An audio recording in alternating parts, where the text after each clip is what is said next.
ओम शांति। ओम शांति। 1 जून 2024 आज के बाप दादा के महावाक्य।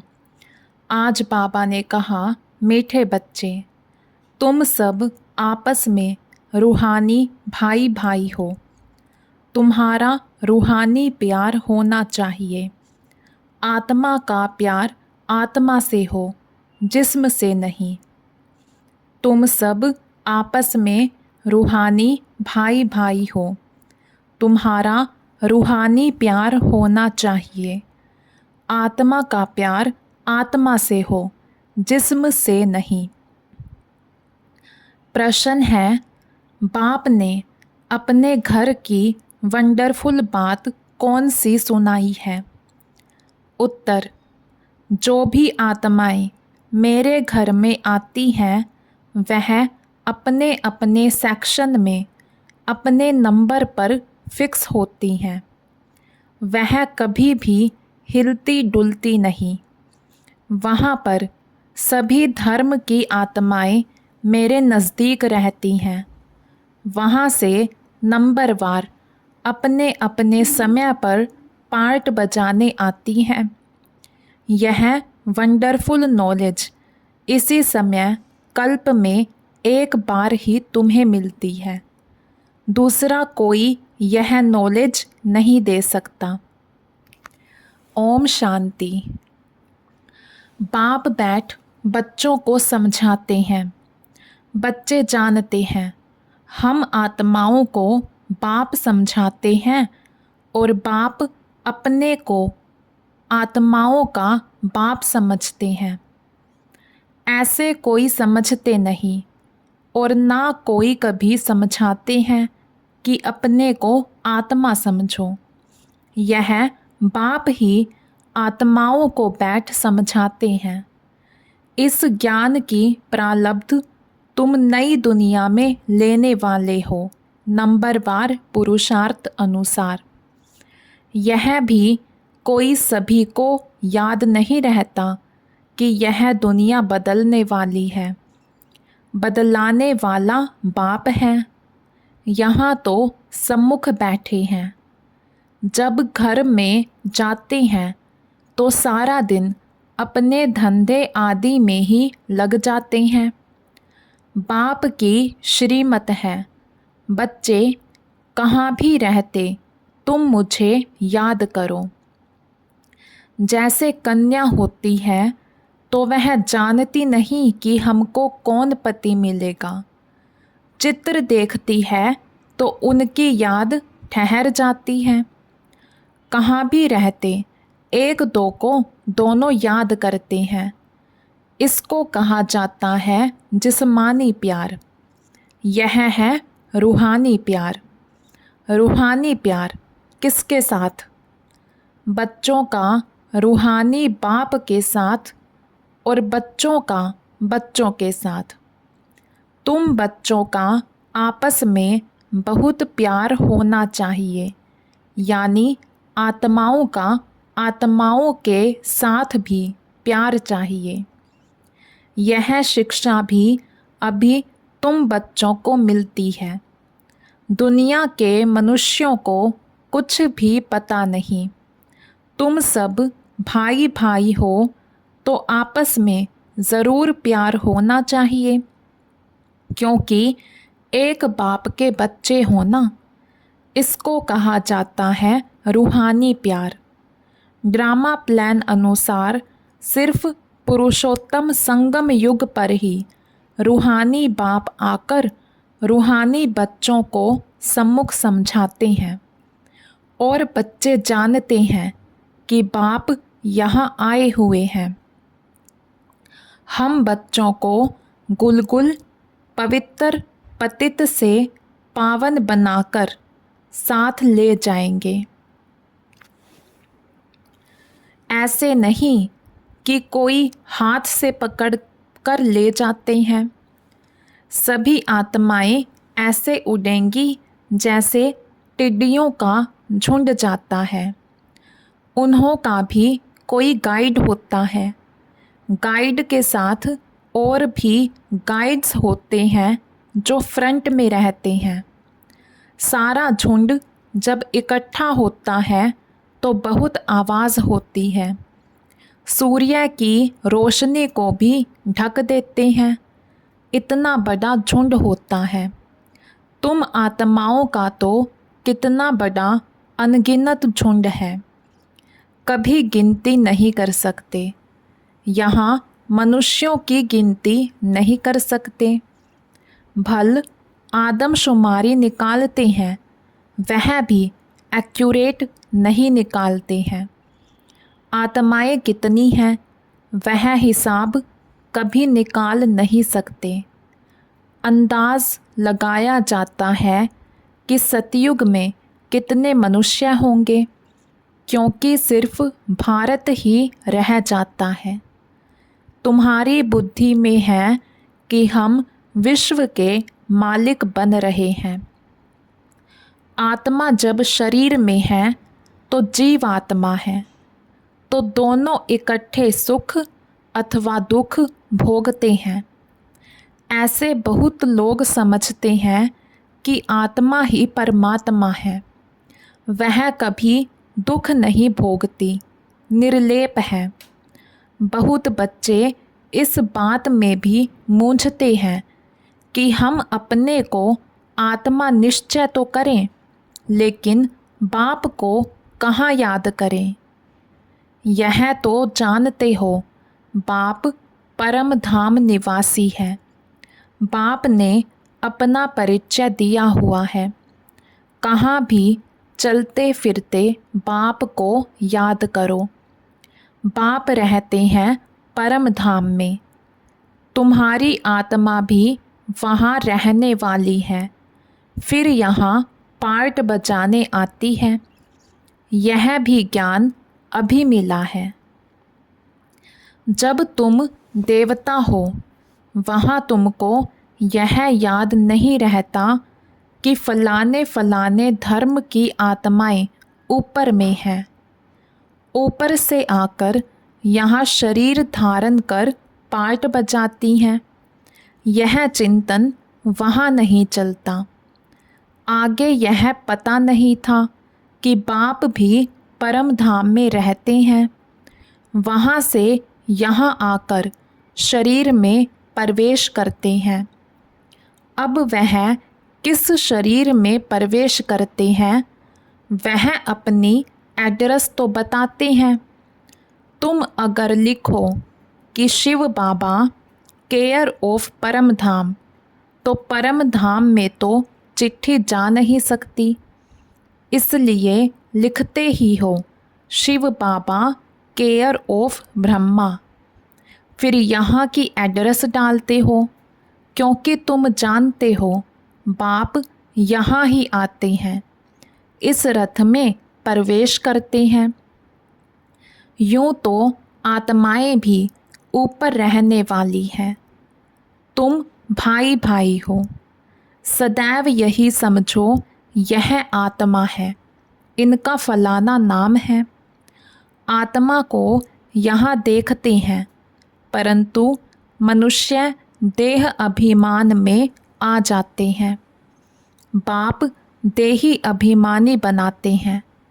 बाप कहते हैं तुम अपने को आत्मा समझो और फिर मुझे याद करो।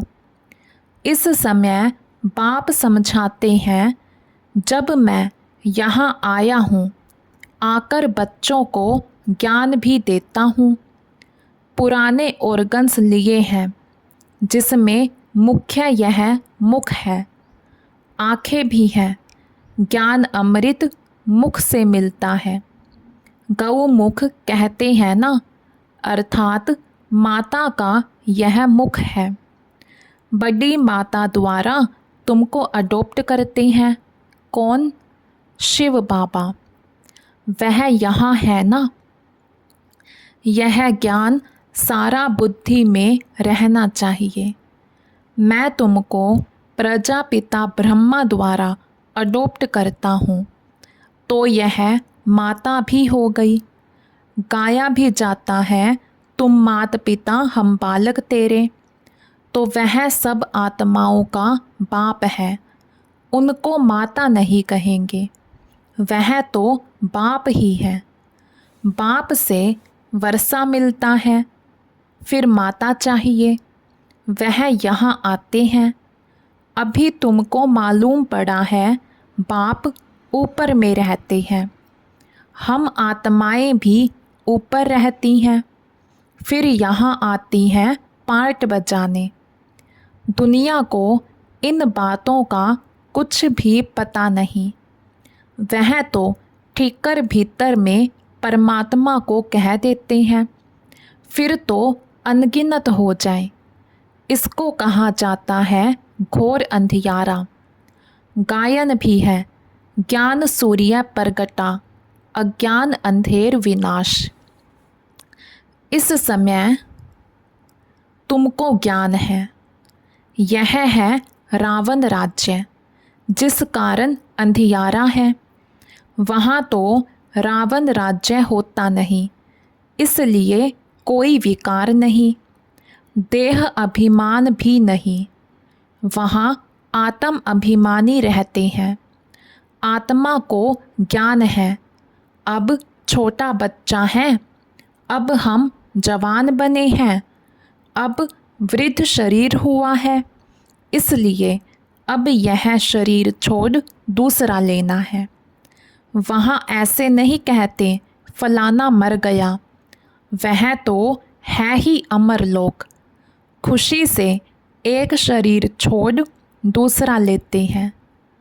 अभी आयु पूरी हुई है, यह छोड़ नया लेना है, इसलिए सन्यासी लोग सर्प का मिसाल देते हैं। मिसाल वास्तव में बाप का दिया हुआ है, वह फिर सन्यासी लोग उठाते हैं। तब बाप कहते हैं, यह जो ज्ञान मैं तुमको देता हूँ, यह प्रायलोप हो जाता है। बाप के अक्षर भी हैं तो चित्र भी हैं, परंतु जैसे आटे में नमक। तो बाप बैठ अर्थ समझाते हैं। जैसे सर्प पुरानी खाल छोड़ देता है और नई खाल आ जाती है, उनके लिए ऐसे नहीं कहेंगे एक शरीर छोड़ दूसरे में प्रवेश करते हैं। नहीं, खाल बदलने का एक सर्प का ही मिसाल है। वह खाल उनकी देखने में भी आती है। जैसे कपड़ा उतारा जाता है, वैसे सर्प भी खाल छोड़ देता है, दूसरी मिल जाती है। सर्प तो जिंदा ही रहता है, ऐसे भी नहीं सदैव अमर रहता है। 2-3 खाल बदली कर फिर मर जाएंगे। वहाँ भी तुम समय पर एक खाल छोड़ दूसरी ले लेते हो। जानते हो अभी हमको गर्भ में जाना है, वहाँ तो है ही योग बल की बात।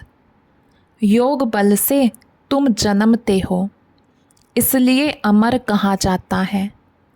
आत्मा कहती है, अब हम बूढ़ा हो गया हूँ, शरीर पुराना हुआ, साक्षात्कार हो जाता है, अब हम जाकर छोटा बच्चा बनूंगा।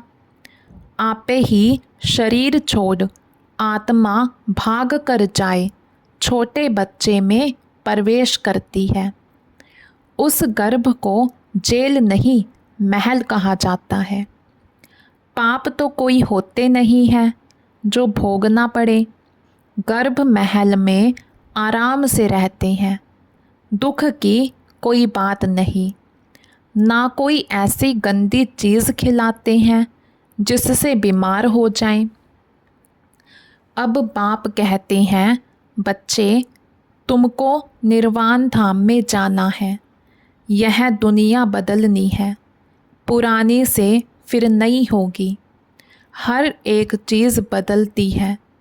झाड़ से बीज निकलते हैं, फिर से बीज लगाओ तो कितना फल मिलता है। एक बीज से कितने दाने निकलते हैं। सतयुग में एक ही बच्चा पैदा होता है योग बल से। यहाँ विकार से 4-5 बच्चे पैदा करते हैं। सतयुग और कलयुग में बहुत फ़र्क है जो बाप बतलाते हैं। नई दुनिया फिर पुरानी कैसे होती है, उसमें आत्मा कैसे 84 जन्म लेती है, यह भी समझाया है। हर एक आत्मा अपना अपना पार्ट बजाकर फिर जब जाएगी तो अपनी अपनी जगह पर जाकर खड़ी रहेगी। जगह बदलती नहीं है। अपने अपने धर्म में अपनी जगह पर नंबरवार खड़े होंगे, फिर नंबरवार ही नीचे आना है। इसलिए छोटे छोटे मॉडल्स बनाकर रखते हैं मूल वतन के। सब धर्मों का अपना अपना सेक्शन है। देवी देवता है पहला धर्म, फिर नंबरवार आते हैं, नंबरवार ही जाकर रहेंगे। तुम भी नंबरवार पास होते हो, उन मार्क्स के हिसाब से जगह लेते हो। यह बाप की पढ़ाई कल्प में एक ही बार होती है। तुम आत्माओं का कितना छोटा सिजरा होगा, जैसे तुम्हारा इतना बड़ा झाड़ है। तुम बच्चों ने दिव्य दृष्टि से देखकर फिर यहाँ बैठकर चित्र आदि बनाए हैं। आत्मा कितनी छोटी है, शरीर कितना बड़ा है। सब आत्माएं वहाँ जाकर बैठेंगी। बहुत थोड़ी जगह में नज़दीक में जाकर रहती हैं। मनुष्यों का झाड़ कितना बड़ा है। मनुष्यों को तो जगह चाहिए ना, चलने फिरने, खेलने, पढ़ने, नौकरी करने की। सब कुछ करने की जगह चाहिए।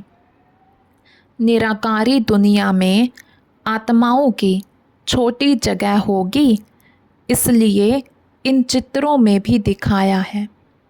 बना बनाया नाटक है। शरीर छोड़कर आत्माओं को वहाँ जाना है।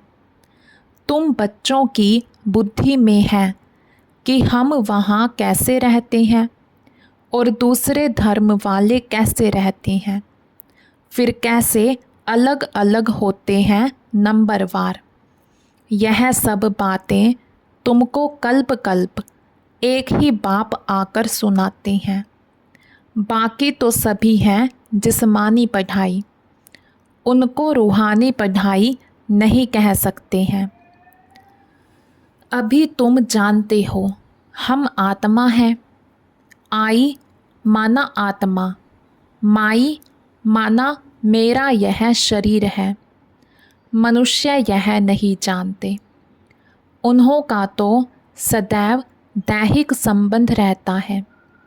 सतयुग में भी दैहिक संबंध होगा, परंतु वहाँ तुम आत्म अभिमानी रहते हो। यह पता पड़ता है कि हम आत्मा हैं। यह हमारा शरीर अब वृद्ध हुआ है, इसलिए हम आत्मा एक शरीर छोड़ दूसरा लेते हैं। इसमें मूंझने की भी कोई बात नहीं है। तुम बच्चों को तो बाप से राजाई लेनी है। ज़रूर बेहद का बाप है ना। मनुष्य जब तक ज्ञान को पूरा नहीं समझते हैं, तब तक अनेक प्रश्न पूछते हैं। ज्ञान है तुम ब्राह्मणों का। तुम ब्राह्मणों का वास्तव में मंदिर भी अजमेर में है। एक होते हैं पुष्करणी ब्राह्मण, दूसरे सार सिद्ध। अजमेर में ब्रह्मा का मंदिर देखने जाते हैं। ब्रह्मा बैठा है, दाढ़ी आदि दी हुई है। उनको मनुष्य के रूप में दिखाया है। तुम ब्राह्मण भी मनुष्य के रूप में हो। ब्राह्मणों को देवता नहीं कहा जाता है। सच्चे सच्चे ब्राह्मण तुम हो ब्रह्मा की औलाद। वह कोई ब्रह्मा की औलाद नहीं है। पीछे आने वालों को यह मालूम नहीं पड़ता है। तुम्हारा यह विराट रूप है, यह बुद्धि में याद रहना चाहिए। यह सारी नॉलेज है जो तुम कोई को अच्छी रीति समझा सकते हो। हम आत्मा हैं, बाप के बच्चे हैं। यह यथार्थ रीति समझकर यह निश्चय पक्का पक्का होना चाहिए। यह तो यथार्थ बात है। सभी आत्माओं का बाप एक परमात्मा है। सभी उनको याद करते हैं। हे भगवान, मनुष्यों के मुख से ज़रूर निकलता है। परमात्मा कौन है यह कोई भी नहीं जानते हैं जब तक कि बाप आकर समझाए। बाप ने समझाया है। यह लक्ष्मी नारायण जो विश्व के मालिक थे यही नहीं जानते थे तो ऋषि मुनि फिर कैसे जान सकते। अभी तुमने बाप द्वारा जाना है। तुम हो आस्तिक, क्योंकि तुम रचयिता और रचना के आदि मध्य अंत को जानते हो।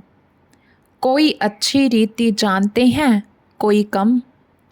बाप सम्मुख आकर पढ़ाते हैं, फिर कोई अच्छी रीति धारण करते हैं, कोई कम धारण करते हैं। पढ़ाई बिल्कुल सिंपल भी है, बड़ी भी है। बाप में इतना ज्ञान है जो सागर को स्याही बनाओ तो भी अंत नहीं पाया जा सकता। बाप सहज करके समझाते हैं। बाप को जानना है, सवदर्शन चक्रधारी बनना है बस। अच्छा, मीठे मीठे सिकिलधे बच्चों प्रति माता पिता बाप दादा का याद प्यार और गुड मॉर्निंग। रूहानी बाप की रूहानी बच्चों को नमस्ते। हम रूहानी बच्चों की रूहानी बाप दादा को दिल व जान शिकवा प्रेम से नमस्ते जी, नमस्ते जी। धारणा के लिए मुख्य सार। फर्स्ट पॉइंट, सदा याद सहज बनी रहे उसके लिए चलते फिरते यह चिंतन करना कि हम आत्मा हैं। परम धाम निवासी आत्मा यहाँ पार्ट बजाने आई है। बाप भी परम धाम में रहते हैं। वह ब्रह्मा तन में आए हैं। सेकंड पॉइंट, जैसे रूहानी बाप से आत्मा का प्यार है, ऐसे आपस में भी रूहानी प्यार से रहना है। आत्मा का आत्मा से प्यार हो, शरीर से नहीं। आत्म अभिमानी बनने का पूरा पूरा अभ्यास करना है।